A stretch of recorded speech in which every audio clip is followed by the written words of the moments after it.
Welcome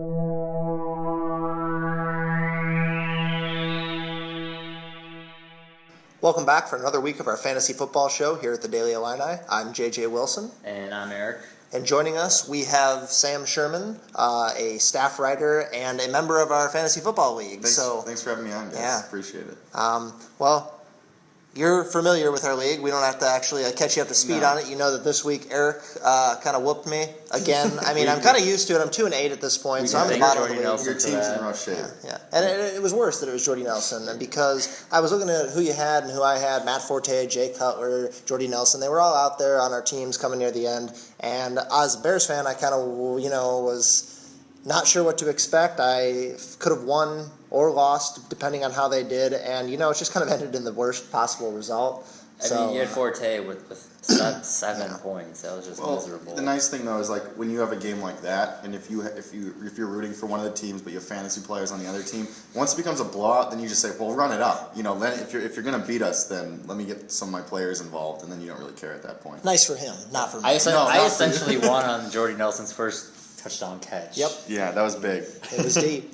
Well, we will just go ahead and jump right into our hots and nots. So I'll go ahead and start with my hot. My hot is Big Ben, who has been riding my bench for 3 weeks and should no longer ride my bench when Russell Wilson is in the game and not really doing a whole lot for me. I wouldn't say he's necessarily a not, but between Ben and Russell, I'm going to pick Ben. Last week, he only got 13 points in a big loss against the Jets. I don't think a lot of people saw it coming, but I would expect them to get back on track this week. With bye weeks coming up, he's a good option, especially if he's a backup on your team and you have a bye week with your quarterback. He's a great one this week. He's had 5 weeks with 300 yards or more, and he's only had 1 week all season without a touchdown. Really can't go wrong with Big Ben. Especially because heading into the season, he wasn't looked at as a guy who can put up the big statistics like he's been doing lately. Don't get me wrong, he has put up big statistics, just not at this level. But another guy who was kind of looked at that and who used to catch passes from Big Ben is Emmanuel Sanders. He is my hot. He's posted 4 straight, double-digit games with Denver and Peyton Manning. So that basically says it all. With Denver though, all the caution is always, who's Manning going to throw to? Because you have Welker, you got both Thomases, all these guys. But Sanders has made his mark. He's always catching passes. He's catching touchdowns. So he's been pretty solid. And the Broncos have changed too. They're not that same team where Julius Thomas is still doing very well. Demaryius Thomas is doing fine, but they've changed the offense, and Sanders has fit into that pretty nicely. What about you, Sam? Who you got this week? This week, I think it's a guy, Erik. I think you mentioned that maybe you brought him up last week as a guy to kind of look out for, and that's Martez Bryant on the Steelers, kind of going back to that Big Ben resurgence. Yeah, and he's a guy that I picked up a couple weeks ago, just because he had kind of shown some flashes of speed and size and kind of a big time playmaker, and he's come through pretty much for the last 3 or 4 weeks with at least 1 touchdown in each of those games, and usually when he gets touchdowns, they're on big plays, so he's racking up a lot of points for scores there. And he's another guy where you kind of worry putting him in your lineup every week, because he's not Antonio Brown, so that you kind of get concerned. But he's been performing the last few weeks, so I have to keep throwing him in there. Yeah. And we keep talking about Big Ben, and I don't necessarily want to call Ben Tate Little Ben, but he is not necessarily the best player. I mean, he was injured for a while. He came back. I expected something out of him. Now that he's kind of splitting with Terrence West, I don't really see a whole lot. A touchdown saved him from practically nothing last week, but not even that much. The backfield situation is not looking good for starting really either of them. And generally, you don't want anyone from that team. So, Ben Tate, if you have him, you're going to want to ditch him, put him on your bench at least. And that's kind of surprising because the Browns are fighting for first place. You think their running back would be a stud. Which is an interesting sentence all in itself. The Browns fighting. True. You look at that team and there's nothing on it that you'd say, that's a guy who could lead that team, to a division title or anything. But somehow they found themselves in that situation. Well, and you even go ahead and look. They won big this last week, and Ben Tate still barely got points on that touchdown. If they don't win big, he likely doesn't get that touchdown because his touchdowns seem to only come when they're winning big. Yeah. And with the Cleveland Browns, you can't always count on them to win big every week. Well, another guy, my knock of the week, he's on a team who has been losing big these past few weeks, and that's Matt Forte.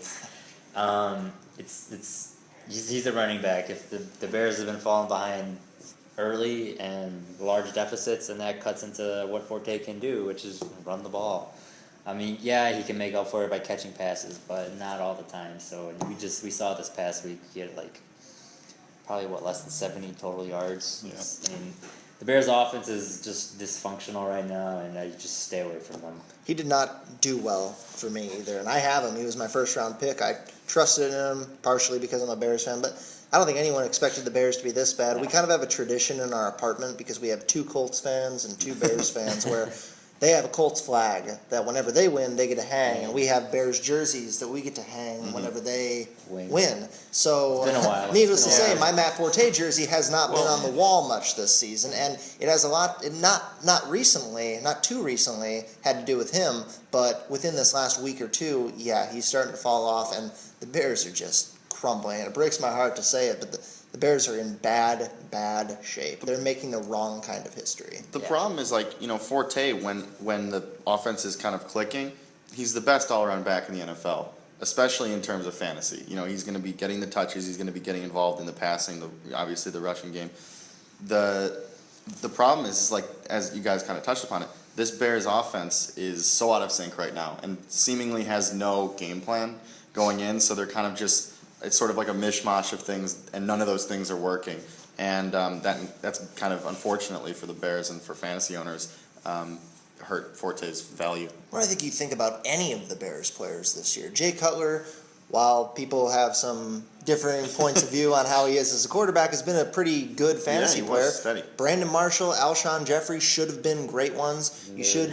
Martez Bryant should be good. Matt Forte, above all of them, should be good. Mm-hmm. So for all of them to not be doing well, I think that says too much about the Bears and how they're doing this season. But what about you? This sort of has to do with injury, but I kind of sense that I'm going with Ronnie Hillman. He's a guy that I traded for recently. I loved the idea of the trade, getting Hillman, who at the time was with Ball out and Ball not even really performing when he was in the game. Hillman was, kind of getting the majority of the carries and doing pretty well. Unfortunately, he's it seems like they've been phasing him out. I think he has an injury that happened in the last game or something that had been nagging him for a while. But it looks like, I don't want to bring him up now because I'm going to mention a guy going forward for my, guy to pick up. So I think Hillman, between injury and not performing as well as he had been in replacing Monty Ball, is my guy that I think is trending down right now. I think I can agree with that. I think that Monty Ball is can't stay healthy. Exactly, and it's not a particularly good situation. Also, not quite as bad as Chicago, but also worthy of a nod when it comes to looking forward, especially with playoffs getting closer. Risks you just cannot take, and I think Hillman and Forte are both some of them. Mm-hmm. But we'll go ahead and move on to our waiver wire pickup. Mike Evans. And this also kind of ties into the Bears. The last 2 weeks, he's had 7 catches for more than 100 yards, at least 1 touchdown. This week, he's going to play the Washington Redskins. The week after, he's going to play the Chicago Bears. Look for him to do good. And you don't need to look for the team to do good. The Bucs. They're terrible. Exactly. Awful. You saw Josh McCown this past week at the press conference, barely able to speak the words crying. 1-8. I think he was crying. That was all he could say. They're 1-8, and he's putting up massive points. He is a target that, whether it's garbage time or whatever you want to call it, he's doing well. And if they're going to get a win, it might be against the Bears. Or if the Bears are going to get a win, it might be against the Bucs. And I think that if the Bears continue to do what they did these past 2 weeks, again this week for a 3rd week in a row, kind of setting a bit of a streak now, then everyone's going to be looking to pick up players playing the Bears. So get Mike Evans while you can. You can have him on your roster, you can fill in some bye week stuff, and he can probably help shove you into the playoffs if you're kind of on the line. Yeah, another guy who can help shove you into the playoffs too, especially if you're Reeling at the quarterback position, especially if you're like one of my teams who had switched over to Carson Palmer, but he's out with an ACL injury. My pickup is Mark Sanchez, the quarterback from the Eagles. And I know you guys are laughing. I mean, obviously because his time with the Jets wasn't the greatest. But in the 2 weeks that Sanchez has played for an injured Nick Foles, he's put up respectable numbers. That first game, over 300 yards. First game, 200 yards this past weekend, over 300. He's got talented guys, playmakers around him, Macklin, Jordan Matthews, Darren Sproles, and Shady McCoy, LaShawn McCoy. So he should, get you. He might not win you games, but he's not gonna. I don't think he's gonna be the Jets' version of Mark Sanchez. I laugh just because the name Mark Sanchez kind of makes people laugh, but I don't think you're wrong. I think that Nick Foles going out surprised a lot of people, and I don't think a lot of people looked at the depth chart, saw, ooh, Mark Sanchez, and they went, ugh. Right. So for him to come out and do what he's done, as you said, in these past 2 games where he's replaced and then started, I think that surprises a lot of people, and I think especially if you are having struggles with people like Russell Wilson or some of these other quarterbacks that are going down left and right, Jay Cutler, who just can't seem to connect, get him. Yeah. Take him. Mark Sanchez is a better option than some of these regular starters who are just off. Mm-hmm. Did you have something to say about Sanchez? Because I got another guy that you should. I was just going to say with Sanchez, just kind of going off what you guys said, when you have like the weapons that he has around him, of course Foles can do things that Sanchez can't, and he's kind of shown some, why he can be a huge fantasy quarterback. But at the same time, you can make the argument that you can kind of put anyone in there, and if they, are okay, they can run that offense just fine. And I think that used to be. I hate to keep bringing up the Bears, but it's stuck in my mind. I think that's how they were last year when Cutler went out. I think that's why everyone wanted Josh McCown, and there was some strange that I never fully understood debate about whether to keep him or Cutler. Yeah. But he just fit into the system. Josh McCown, as he's proved, is not a terrific quarterback. He was good enough to throw to Alshon Jeffrey, Martellus Bennett. When you have the weapons, Marshall. You don't need to be a great quarterback. So I think it goes back to Mark Sanchez. He has the weapons. He can just do it. Yeah. But what about for your waiver wire pickup? We don't want to cut you short. No, yeah, mine is somebody who I didn't mention before, but I kind of talked about the offense a bit, and that's Broncos running back C.J. Anderson. If you had said that C.J. Anderson was going to be a pretty hot fantasy waiver pickup at any point this season, I think people would have been like, well, Denver's running game is in bad shape. Yeah. But actually, with Ball out and then Hillman possibly out injured or just kind of being phased out of that offense, Anderson's been getting the carries. And he's just one of these guys who has been given an opportunity in the last couple of weeks. Last week he kind of broke out, but then the week before he'd kind of been getting some more carries. And it looks like, again, it's always risky when you've got these sort of, three-headed running games on a team where you don't really know what's going to happen, especially with Ball probably coming back in no matter what the capacity is.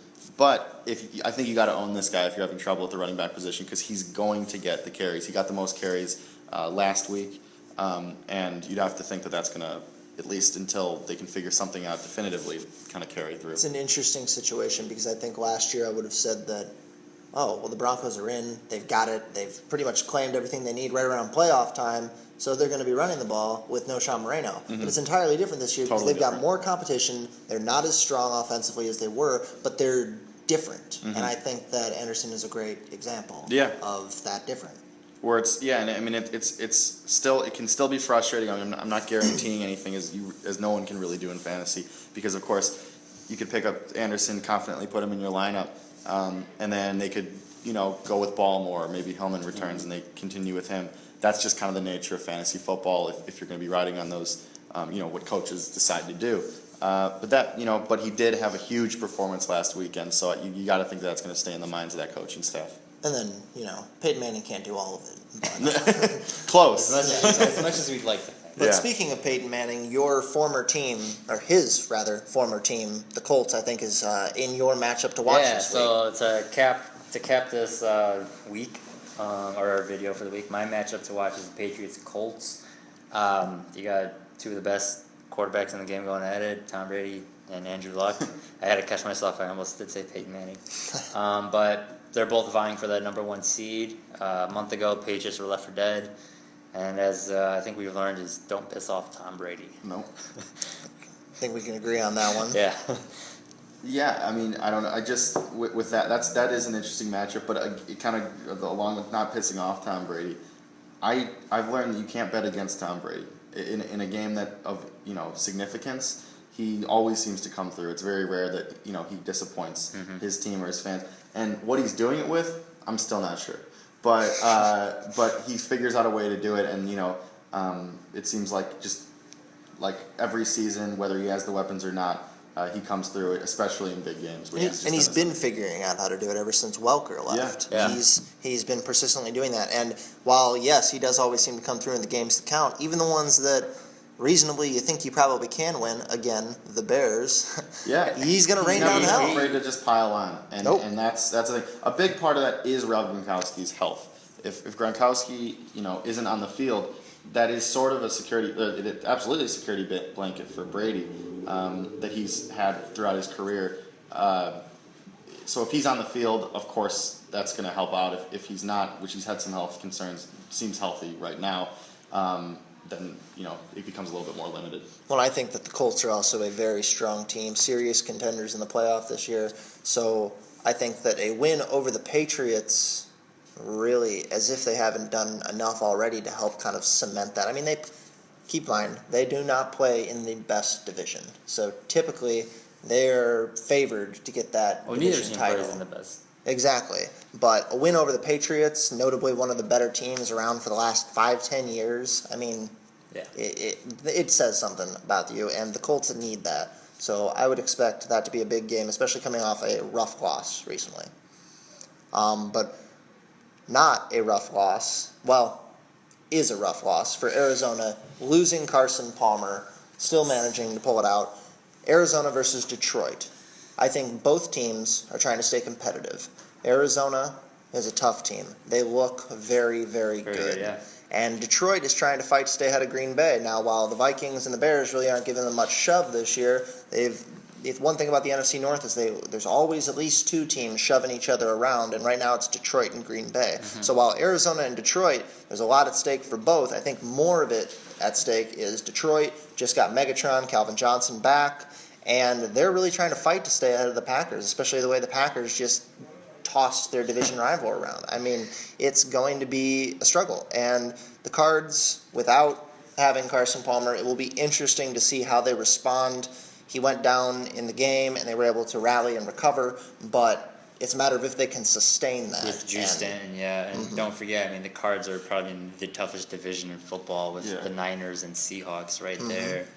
So, that'll be interesting to see if they can keep it up with Juice Stanton. You look, I mean, you mentioned just with the Lions for a second, and it's amazing. You're shaking your head. Well, I mean, it's just because it's amazing that, like, every season it seems like Matt Stafford is one of those guys who's criticized for the same reasons that Jay Cutler has been criticized in his career, obviously going back to the Bears. But this season, it seems hard to avoid him. But this season, he's winning. He's finding ways to win. He had a game-winning drive last weekend that he had his guy back, he had Calvin Johnson back, which helped. But it's kind of amazing to me because he's always been criticized for it's never been the talent's always been there. It's always been kind of more up here. And if he's been figuring out the ways to win, and if he can continue that, then you'd have to imagine with that defense that they're absolutely contenders this season. I think the difference between Stafford and Cutler this year is Stafford has a defense. Exactly. Yeah. One of the differences. Not I don't know that I fully agree with that. I think there's quite a few differences. I think that is a big difference though, because Stafford can really, or that defense can really mask a lot of the mistakes that you'll make as an offense in the game, and the Bears don't have anything to do. The Bears offense. I was telling this to my dad this past weekend. They're playing under such a fine line that the littlest mistake will literally cost them the game. Yeah. One punt and they're done. Yeah. Exactly. And the other interesting thing is, while I want to watch this game just because I actually kind of like the Cardinals as a team, secondary to the Bears, of course, but while it's interesting to see if they can sustain it without their quarterback, Detroit is notorious for slouching off at the end of the season, missing the playoffs, or barely squeaking in and then just not doing a whole lot. I mean, Detroit is one of those teams that, has not done well in the playoffs, especially late. So every year about this part of the season, people are starting to feel like, ooh, Detroit could really be a contender this year, and then they slouch off. If they can sustain that and get a serious win over the 8-1 Cardinals, it says a lot about your program. Well, I think that just about does it for Week 11 of our Fantasy Football Show. Again, if you have any fantasy football questions, be sure to ask us. And Sam, I believe he's winning our league. He's winning our league, or at least leading it for now. We'll see what that holds up. This bye weekend's hurting me a little bit, but I think I'm pretty comfortable going to the playoffs. So all of us are qualified to answer your questions, I guess what I mean. But be sure to tune in next week, and we'll see you then.